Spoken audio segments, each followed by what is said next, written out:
Hi friends, તમારી ઢીંગલી કરી ગઈ છે છી અને છી સાફ કરી આપણે. ઓહો ચોખ્ખો છી કરી ગયો.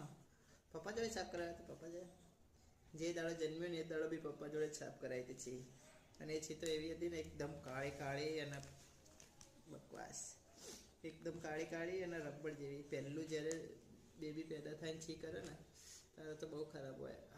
જો છી કરી ગયું.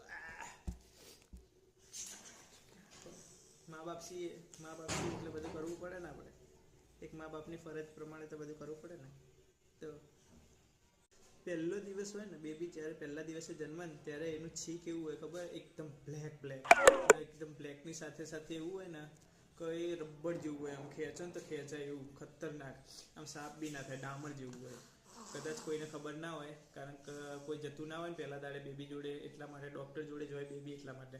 પણ હું પહેલા જ દાડે બેબી જોડે હતો એટલે મને ખબર. એ સાપ બી નહોતું થતું, એટલું ખતરનાક હતું.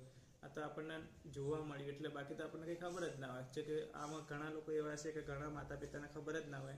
કદાચ માતાને ખબર હોય પણ પિતાને તો ખબર જ ના હોય કે આવું છી બી હોય. એકદમ ડામર જેવું, આમ ખેંચો તો ખેંચાય ને સાપ બી ના થાય એવું. તો આવા અનુભવ થતા હોય અને આપણને ખબર નથી, પણ આજે ખબર પડી.